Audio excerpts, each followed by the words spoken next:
vamos a ir con nuestro primer invitado del día, que será un verdadero lujo.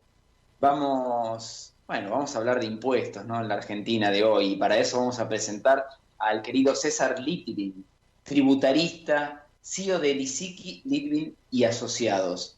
¿Qué tal, César? ¿Cómo estás? Buenos días. Buenos días, Carlos, un gusto saludarte. Bueno, un gusto y gracias por atendernos. Vamos a empezar a desmenuzar esta Argentina de los impuestos varios y de la maraña. ¿Qué te parece? Pero si te propongo empezar por el último engendro o invento, ¿no? De, del oficialismo, que es este impuesto a la riqueza.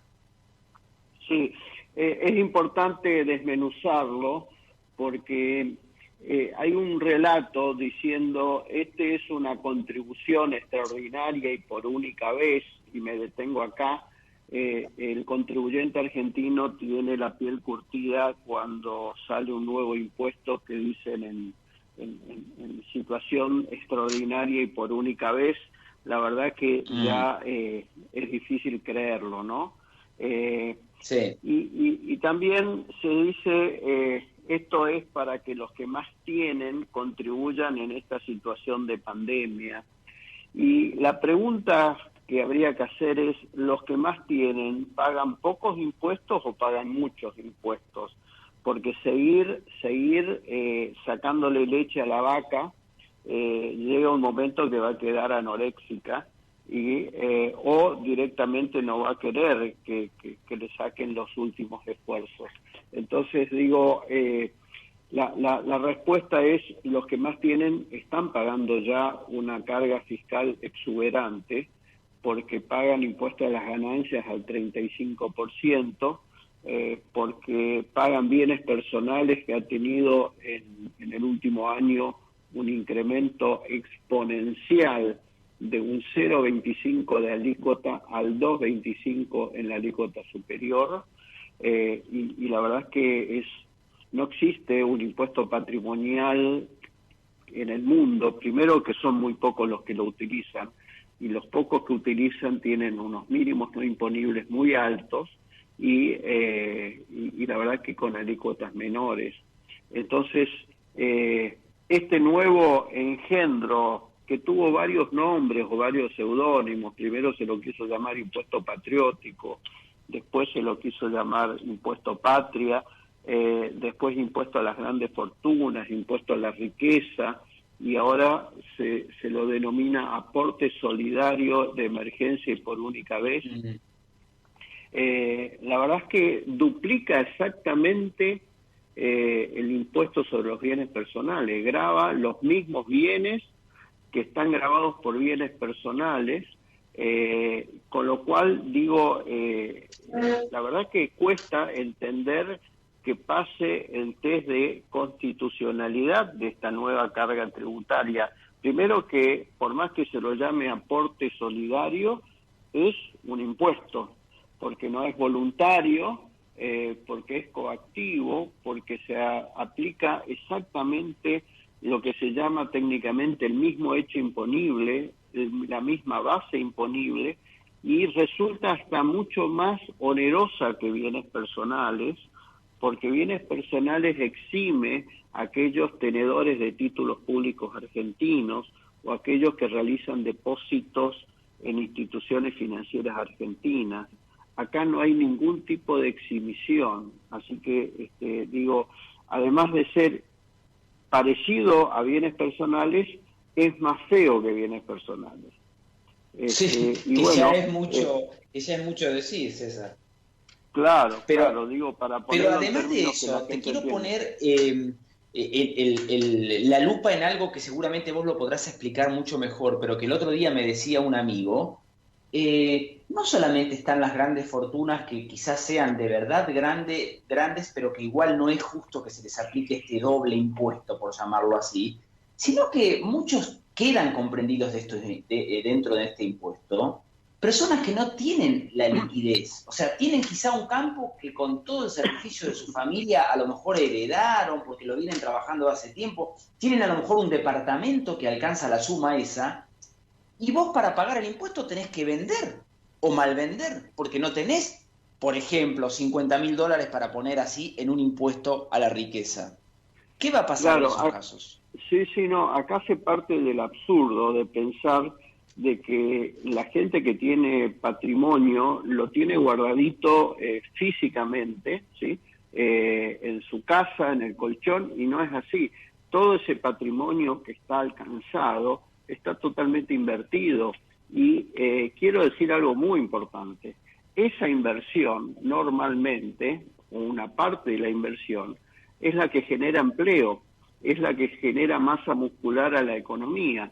Y cuando la renta no supera lo que genera el impuesto, la Corte tiene dicho de que ese impuesto, cuando se vuelve demasiado oneroso y absorbe parte de la renta, y donde la renta no alcanza, muerde un poco el capital, es donde ese impuesto exorbitante se vuelve inconstitucional porque afecta el derecho de propiedad privada. Y ese derecho de propiedad privada es el que está siendo cuestionado hoy con lo que parece que no es delito, pero es delito afectar una propiedad privada, las tomas. O sea, hoy hay una incertidumbre muy grande de parte de quienes son los contribuyentes que pueden ayudar a reactivar la economía.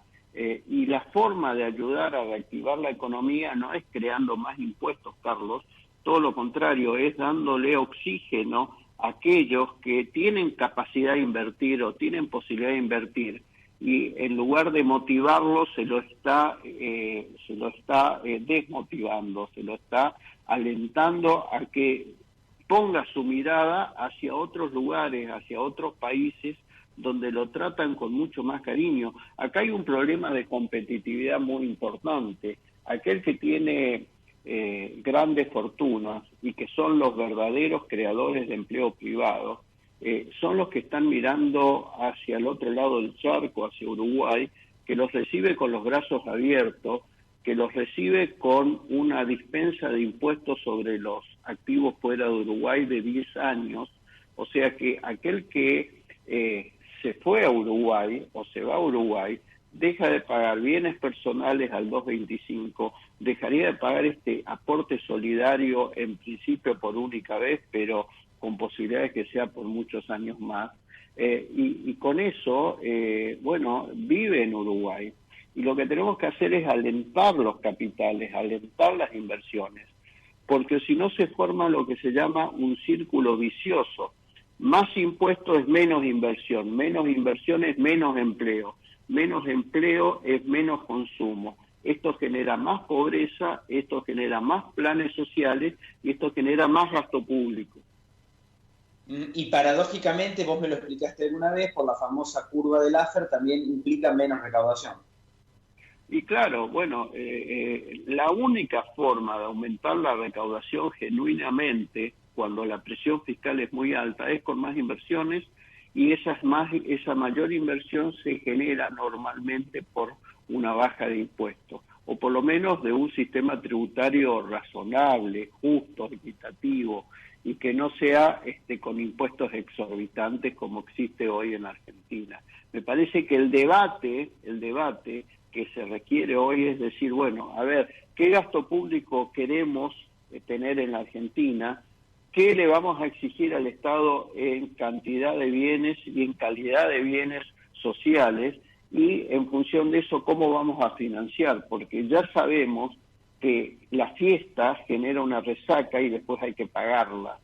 Y la realidad es que el gasto público en la Argentina es un gasto público bastante inelástico, no ha podido bajar, con la pandemia obviamente subió más todavía, pero también no hemos visto de parte de la política algún sacrificio, así como se le pide el sacrificio al contribuyente que pague más impuestos, debería ir acompañado de un plan de austeridad, por lo menos desde la política.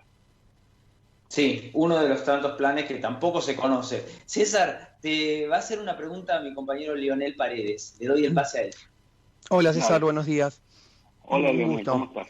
A igualmente. ver, yo por lo que, o sea, tengo entendido, más o menos, este impuesto a la riqueza aproximadamente captaría más o menos a 12 potenciales, 12.000 potenciales contribuyentes. A ver, como hoy, o sea, me imagino que el país ya, la gente ya está recontra cansada de pagar impuestos irrisorios. Me estoy preguntando lo siguiente. Esto no sería, o sea, no estaría ya cubierto con los bienes personales y muchos no podrían ir a la justicia a judicializar este impuesto, porque por lo que vi y creo que, o sea, te consultaron en varias notas que leí, tanto en Clarín, Nación y en otros medios, como que sobran argumentos. Vos decís que sobran argumentos, que hay, o sea, que tranquilamente se podría ir a la justicia. No sé qué pensás. No, no, la verdad es que es muy lamentable que se creen impuestos sin el debate correspondiente, sin el análisis jurídico correspondiente y haciéndole generar una dispensa jurisdiccional al contribuyente y a la justicia que se tiene que encargar de analizar y verificar de alguna manera cómo una ley de impuestos, por más que sea votado por los levantamanos, ¿sí? Afecta lo que es los derechos fundamentales de los contribuyentes que están plasmados en la Constitución Nacional. Traducido esto significa, sí, es cierto, es muy posible que algunos contribuyentes vean afectados esos derechos y acudan a la justicia porque la Constitución Nacional está por arriba de cualquier ley y la Constitución Nacional está para respetarla, no para pulverizarla y violarla.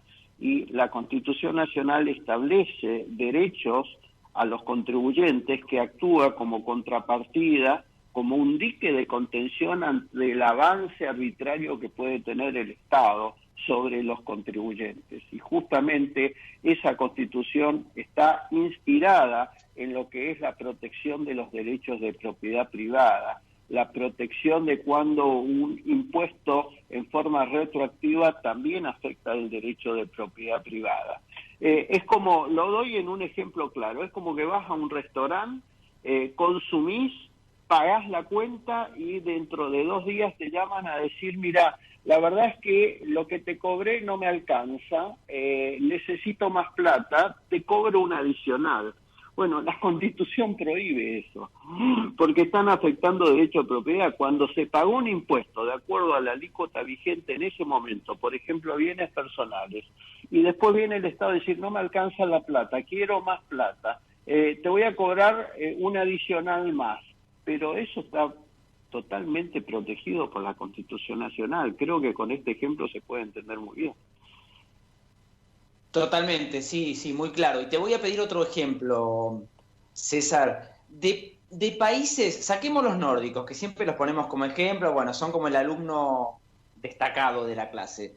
Decirnos Sí. un país que hizo exactamente al revés de lo que la Argentina está haciendo ahora y salió adelante, o levantó su Bueno, economía. Bueno, los Tigres Celtas, la verdad Irlanda, en la década del 80 la situación de la economía de Irlanda, economía y social de Irlanda era malísima, yo te diría peor que la Argentina. Y bueno, hubo que tomar medidas muy duras, eh, hizo un plan económico que se llamó Sacrificio a corto plazo para beneficio a largo plazo. Así se llamó el plan económico. ¿En qué consistió? En una austeridad del gasto público exclusivamente esencial, sin ningún tipo de despilfarro, al contrario, y por el otro lado una importante y significativa baja de impuestos que le permitió a Irlanda, luego de una década, ¿sí?, que vengan las inversiones tecnológicas de Google, Apple y todas las compañías que generaron mucho empleo, y me gustaría que vean ahora cuál es la situación de Irlanda en Europa. Es un país pujante, es un país con mucho empleo, con mucho consumo, con mucha inversión, a través de la baja de impuestos. ¿Qué generó a través de esa baja de impuestos? Muchas inversiones. Y ahí empezó el círculo ya no vicioso, sino virtuoso. Más inversiones, más empleo, más consumo, se repotencia la inversión porque empieza un círculo virtuoso y eso genera mayor recaudación. Y esa mayor recaudación no viene por impuestos exorbitantes, sino viene a través de la actividad económica. Cuanto más actividad económica hay, más recaudación se logra, pero para eso hay que tener impuestos razonables, no excesivos, no exorbitantes, no inconstitucionales, no de espaldas a la Constitución. Sí, exactamente lo contrario que se está haciendo acá. Te cierro con la última, César. ¿Vos creés que la decisión que se toma es un poco, tiene que ver con esto de la grieta o realmente son la persona que lo instrumenta? Sabemos quiénes son los ideólogos, pero técnicamente creen que esto puede dar resultado. Digo, ¿se lo hace como una forma de venganza hacia una clase que ellos ponen en la vereda en contra? ¿O se lo hace creyendo realmente que esto puede ser beneficioso, que pueden recaudar más? La respuesta es difícil, Carlos, pero quiero decir, en este tipo de leyes que pone la mano en el bolsillo a los contribuyentes, que son los que están haciendo el esfuerzo, y donde se les pide cada vez más esfuerzo, y como contraprestación, la gente que más paga es la que menos usa los servicios del Estado, porque contrata su prepaga, contrata su educación privada, contrata seguridad privada, etcétera, son los que menos usan. A mí me da la sensación, y la prueba es lo que pasó la semana pasada, es que no se le respeta el debate parlamentario necesario antes de ponerle la mano en el bolsillo a los contribuyentes. O sea, tratar de generar más esfuerzo fiscal, más traspaso de riqueza del sector productivo, del sector privado, del sector público, requiere un amplio debate donde hay que analizar cada una de las consecuencias que genera esta situación. Son como las victorias pírricas. No sé si alguno sabe lo que es la victoria pírrica, ¿no? Es la victoria de decir, bueno, a corto plazo te saco más dinero, pero en el mediano y largo plazo seguramente ese contribuyente invierte menos o se va del país. Claro, sí, clarísimo. Y genera menos recaudación. Genera menos recaudación, sí, claro, totalmente. Claro. Por eso preguntaba esto, ¿no? De si realmente alguien cree que esto es así o lo usa como, bueno, como diciendo, está bien, vamos. Es una forma más de darle un golpe a un sector de la sociedad que nosotros no queremos. Lo voy a decir con un lenguaje de campo, ¿sí? Impuestos exorbitantes son un espantapájaros para las inversiones. Bien, nos quedamos con esa conclusión, César. Muchísimas gracias, como siempre es un gusto hablar con vos. Te mando un abrazo gigante. Igualmente, que pasen una buena jornada. Gracias. Fue César Litvin, tributarista, CEO de Lisicki, Litvin y Asociados.